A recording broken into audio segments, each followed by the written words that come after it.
Кыргызстанга жасаган расмий сапарынын алкагында эки мамлекеттин ортосундагы стратегиялык өнөктөштүктү жана союздаштыкты чыңдоого кошкон зор салымы үчүн Владимир Путин президент Садыр Жапаровду Россия Федерациясынын Ардак ордени менен сыйлады. Алсак, бул сыйлык негизинен Евразия мейкиндигиндеги интеграциялык процесстерди өнүктүрүүгө кошкон салымы үчүн берилди. Сөз ушул жөнүндө болсун. 2023 жылдын башталышы менен Кыргыз Республикасынын министрлер кабинети алдына бир топ амбициялуу милдеттерди койгон. Маселен, консолидацияланган бюджеттин ресурстарын 503 миллиард сомго чейин жеткирүү. Мамлекеттик казынага түшкөн кирешелер мамлекеттик бажы кызматы тарабынан камсыздалат. Январь айында өлкө казынасына бажы төлөмдөрүнөн 6 миллиард сом түшсө, өсүү темпи дээрлик 123%ды түзгөн. Албетте, мамлекеттик бажы кызматынын таасын ишинин арты менен кирешелерди жакшырта алдык. Ал эми бажыда санариптик технологияларды киргизүү 2021 жылы сунушталган. Анын негизги максаты чек арадагы аткезчиликке каршы натыйжалуу күрөш жана товарлардын сапаттуу эсебин камсыздоо болгон. Жыйынтыктап алганда, мисалы, аткезчиликке каршы күрөшүү башкы башкармалыгы 2023 жылы 4571 мыйзам бузуу жана кылмыш фактысын аныктаган. Алардын 223 кылмыштуу болуп саналат. Анын натыйжасы менен 577 миллион сомдон ашык каражат өндүрүлгөн. Белгилей кетсек, бул быйылкы жылдыкы гана. Бир нече жылдан бери бюджетибиздеги каражаттын тартыштыгын элестетүү кыйынга деле турбайт. 2016-2019 жылдары мыйзамсыз транзиттик схемалар болгон. Башкача айтканда, бажы бекеттеринде товарлардын транзиттик декларациясы түзүлүп, ал жүктөр каттамдагы кампаларга түшүрүлгөн. Жалпак тил менен түшүндүрүүгө аракет кылалы. Мисалы, унаа Кытайдан чыгып, Иркештам өткөрүү пункту аркылуу Кыргызстанга барат. Андан ары унаа Кара Суудагы кампага жүктү түшүрөт да, ал жактан бош калган унааны же документтерди жөн эле Достук постуна жеткирип турушкан. Кептин баары дал ушул кампада жатат. Анткени ташылган жүктүн баары сол чөнтөккө түшүп кеткен. Натыйжада бажы транзити товарларды мамлекеттик чек ара аркылуу иш жүзүндө өткөргөн эмес.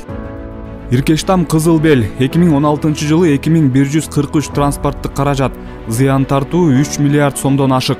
2017 жылы 3152 транспорттук каражаты, зыян тартуу 4 миллиард 427 миллион сомдон ашык. Урматтуу Москва шаарындагы мекендештер, эгерде сиз жакын арада Казакстанга чыгып келүүнү ниет кылсаңыз, сизге тажрыйбалуу, дасыккан айдоочу Байыл мырзаны сунуштайбыз. Биздин Альфард заманбап унаалар сиздердин кызматыңыздарда. Узак жолдо сиз үчүн ыңгайлуу жана кенен. Алдын ала документти кара тизмеден текшеребиз. Мөөнөт өтүп кеткен документтерге жардам беребиз. Без пересадкасыз өзүбүз түз алып кирип чыгабыз. Биздин Дарек метро проспект Мира 39А. Толук маалымат +7 906 342 44 74.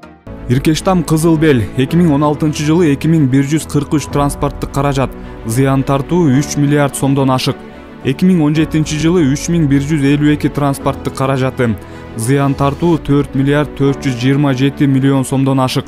2018 жылы 196 транспорттук каражат, зыян тартуу 276 миллион 554 миң сомдон көп. 2019 жылы 733 транспорттук каражаты, зыян тартуу 1 миллиард 46 миллион сомдон ашык. Иркештам Карамык 2016 жылы 1760 транспорттук каражаты, зыян тартуу 2 миллиард 480 миллион 500 миң сом. 2017 жылы 708 транспорттук каражаты, зыян тартуу 5 миллиард 186 миллион сомдон ашык. 2018 жылы 49 транспорттук каражаты, зыян тартуу 69 миллион 138 миң сомдон ашык. 2019 жылы 10 транспорттук каражаты, зыян тартуу 14 миллион 277 миң сом. Иркештам Достук 2016 жылы 618 транспорттук каражаты, зыян тартуу 870 миллион 993 миң сомдон көп. 2017 жылы 94 транспорттук каражаты, зыян тартуу 132 миллион сомдон ашык.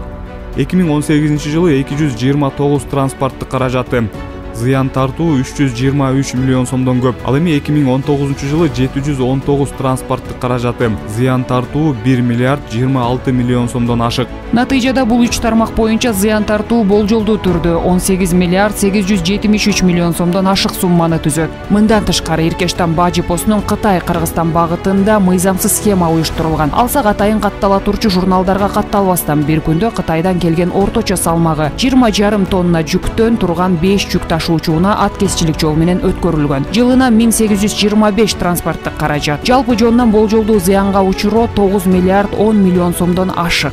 Пандемиядан кийин бажы төлөмдөрүнүн түшүүсүндө кескин секирик байкалган. Эгерде 2020 жылы түшкөн кирешелер 28 миллиард сомдон бир аз ашкан болсо, 2022 жылдын жыйынтыгы менен 74,3 миллиард сомду түзгөн. Башкача айтканда 3 эсе көп десек болот. Быйыл 9 айдын ичинде эле бул көрсөткүч дээрлик 79,5 миллиард сомго жетти. Адистердин божомолунда 2023 жылдын аягына чейин 103 миллиард сом өлчөмүндө бажы төлөмдөрүнүн түшүүсү күтүлүүдө. Бул 2020 жылга чейин 70 миллиардка жакын сом өлкөнүн казынасына эмес, коррупционерлердин чөнтөгүнө түшкөнүн көрсөтүп турат. Бүгүнкү күндө бажы кызматы планды ашыра аткарууну улантып жатат. Үстүбүздөгү жылдын 9 айында эле 2022 жылга салыштырмалуу 5 миллиард сомдон ашык бажы төлөмдөрүнүн түшүүсү камсыздалган. Ал эми акыркы жылдарга салыштырсак, орточо эсеп менен 42 миллиардтан ашат. Кошумчалай кетсек, 2022 жылы Кыргызстан Евразия экономикалык биримдигине мүчө мамлекеттерге 20 миллиард 116,9 миллион сом өлчөмүндө импорттук бажы төлөмдөрүн которгон. Ал эми өлкөнүн бюджетине мүчө мамлекеттерден 16 миллиард 248,2 миллион сом түшкөн. 2023 жылдын аягында биримдиктин мүчө мамлекеттерине бажы төлөмдөрүн 17-18 миллиард сомго жакын которуу күтүлүүдө. Баарына белгилүү болгондой, Кыргызстандын негизги соода өнөктөшү Кытай болуп саналат. Демек, бажы төлөмдөрүнүн негизги үлүшү Кытайдан келген товарларга туура келет. 2022 жылы мурунку жылдарга салыштырмалуу импорттун көлөмү 1,5 эсеге аз өсүп, бажы төлөмдөрү 2 эседен көп чогултулган. 2016 жылга салыштырмалуу 25,5 миллиард сомго, 2017 жылдан 24,7 миллиард сомго, 2018 жылдан 19 миллиард сомго көп жана 2019 жылга салыштырмалуу 24,4 миллиард сомго көбөйгөн. Көрсө 2016 жылдан 19 жылга чейин пандемиядан кийинки бажылык башкарууну эске алганда кошумча 30 миллиард сом түшмөк. Бирок чындыгында мыйзамсыз схемалардын натыйжасында өлкө бюджетине 4 жылда дээрлик 57,5 миллиард сом түшкөн эмес. Ал эми пандемиядан кийинки көрсөткүчтөр товарларды импорттоодо бажылык башкаруунун жакшырганын көрсөтүп турат. Кошумчалай кетсек, бүгүнкү күндө видео көзөмөл системасы иштеп жатат. Анын иштөөсүн каалаган жаран мамлекеттик бажы кызматынын онлайн бөлүмүндөгү бажы сайтына кирип, реалдуу убакыт режиминде көрө алат. Бул дагы бажы кызматынын ачык айкын иш алып баруусуна шарт түзөт. Заманбап шарттарда бажы союзунун ишмердүүлүгүнө региондук жана эл аралык чакырыктар жана тенденциялар таасир этип, алар бүтүндөй бажы тармагын андан ары өнүктүрүүнү, жөнгө салууну жана башкарууга болгон мамилени реформалоону талап кылууда. Ошол эле учурда бул багыттарды өнүктүрүүнүн оң динамикасы бажылык укук мамилелери тармагында орун алган көйгөйлөрдү. Атап айтканда, товарларды ишенимсиз декларациялоо, бажы аркылуу товарларды өткөрүүнүн төмөнкү ылдамдыгы менен байланышкан көйгөйлөрдү, ага катар чек ара, ошондой эле учурдагы коррупциялык тобокелдиктерди толук чечүүгө көмөк көрсөтпөйт. Ошондуктан коррупциялык тобокелдиктерди жоюунун жана казынанын кирешелерин көбөйтүүнүн маанилүүлүгүн эске алуу менен бажы процесстерин автоматташтыруу боюнча бардык чараларды улантуу жана өркүндөтүү зарыл. 28 миллиард сом же болбосо ошол кездеги курска которгондо 400 миллион доллар акча. Бул абдан чоң эбегейсиз сумма. Бул суммага 100 мектеп куруп койсо болот ушул азыр. Эми бул бажы тармагынын эркештан багыты боюнча эле болгондо дагы 2 гана урлук схемасынан келген зыян деп бажы кызматы өздөрү иликтеп чыгышты. Аны улуттук биринчи канал жарыялады. Эми буга чейин бажы кызматы дагы, улуттук биринчи канал дагы ал жактагы урлук тууралуу такыр унчугуп айтышчу эмес. Эми эч болбосо кеч болсун, азыр айтып чыккандарына дагы баракелде. Бул суммага мен ишенем. Себеби дегенде ушундай урлук схемалары бар экенин биз бир нече жыл мурдагы иликтөөлөрүбүздө айтып чыкканбыз. Анын экөөнү мына эми ырастап отурушат. Ал схемалардын бири лже-транзит же жалган транзит. Бул кандай? Кытайдан товар алып келаткан бирөө, мен бул товарды силер аркылуу Өзбекстанга алып өтөм, силер аркылуу транзит менен гана алып өтөм дейт дагы, эч бир бажы алымын төлөбөйт, бир аз гана жол акы төлөп туруп кирип кетет. Бирок чын-чынында ал товарды Өзбекстанга алып өтпөстөн Кыргызстанда калтырат дагы. Транзит деген кагазы гана Өзбекстандын чек арасынан ары өтүп кетет. Чын-чынында товар Кыргызстанда калат дагы, башка жактарга алып барып сатышат. Bundan эбегейсиз зыян келген мамлекетке. Анын дагы бир схема бул кызылдай эле контрабанда. Кээ бир машинелерди такыр бажы алымсыз эле киргизип ишкен.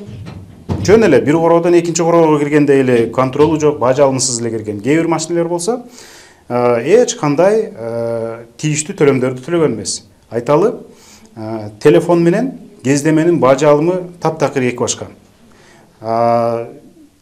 Мисалы телефон алып келаткан болсо бирөө, бул кездеме деп туруп алып кирип, натыйжада эбегейсиз суммага мамлекетти сызга отургуза берген. Таможнядан растамашка болгону, передвижениясы, анын немегет бүт Матраевдердин контролунда. Ушулар контролдук кылат. Ушулар иштетет, ушулар канча пайдасын көрөт, кандай болот, ушулар билет. Матраев билет да, конечно. А техникаларын бир тууган үкөсү бар, Руслан деген. Ошол карайт. Кытайдан ошол жүк ташканбыз. Аны алып келип ошол Кара Сууда терминалга алып келип, терминалдан документ жасап Бишкекке деп жасайт эле. Кара Суу базарынан алынган деп. Андан кийин Бишкекке барганда Бишкектен Дордойдон алынган товарды Москвага документ жасашат эле. Ошентип мен 16-жылы бир жолу бардым, 17-жылы 3 жолу бардым.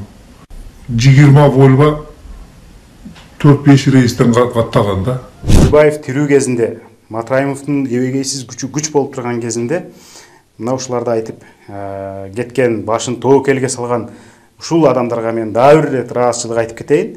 Булардан башка дагы аты жөнүн атабастан маалымат бергендерге дагы ыраазычылык билдире кетейин. Эми бул 28 миллиард деген жанагыл Райымбек Матраимов буга чейин төлөдү деп айтылган 2 миллиарддан таптакыр бөлөк сумма.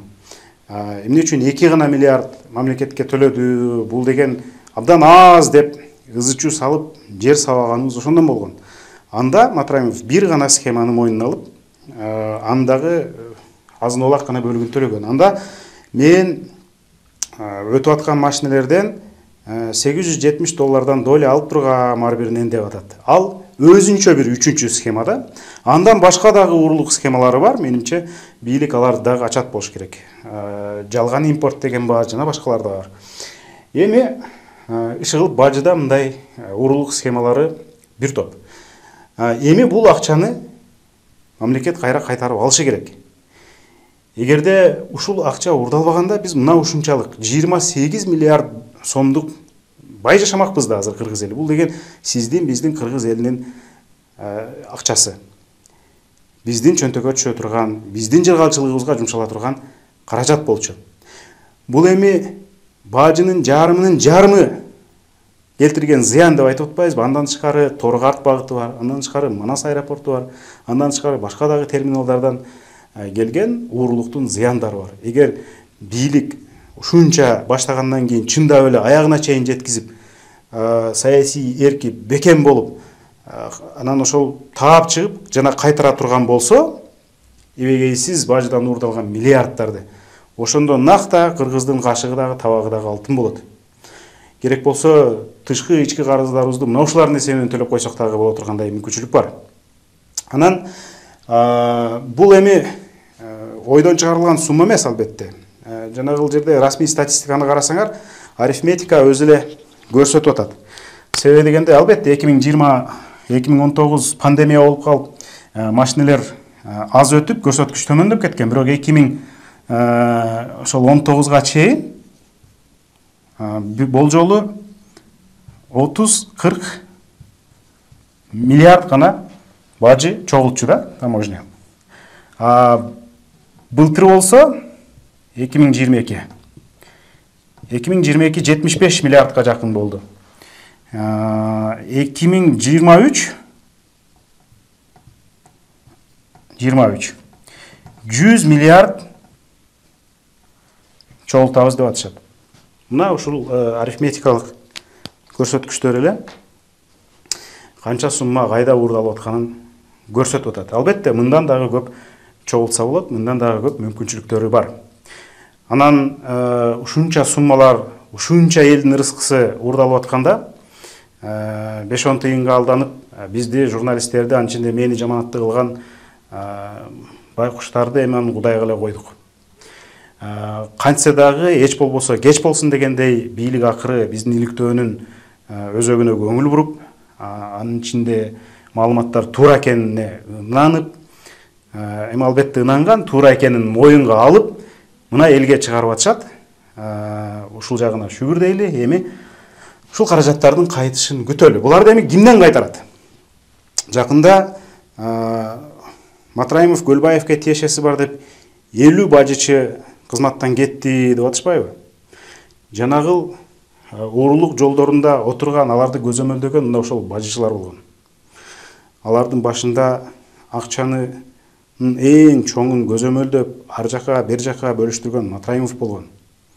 Ошол бажы кызматы деле өздөрү ырастап чыгарып атышат. Но 28 миллиард уурдалган түйүн бул Кара Суудагы терминал деп. Кара Суудагы терминал түздөн түз Райымбек Матраимовго тиешелүү. Күбөлөрүбүз деле айтып атат. Иши кылып уурдалган акчаларды тыйынына чейин кайтара турган мезгил келди. Биз күтөбүз. Эгер зарыл болсо азыркы иликтеп аткан бийлик органдарына маалыматты берип, аларга жардам бергенге дагы даярбыз. Журналисттер менен, иликтөөчү журналисттер менен эгерде маалыматыңыз болсо бөлүшүңүз. Коррупцияны көрүп атсаңыз, уурулукту көрүп атсаңыз, дароо айтыңыз, кабарлаңыз. Миллион уурдап 1000 сом берип койсо, бул кайрымдуу экен, бул боору керек экен, бул элдин уулу экен деп аларды жактамай жок. Биз мындай уурулукту түп тамырынан тазалашыбыз керек. Көңүл бургандарыңызга чоң рахмат.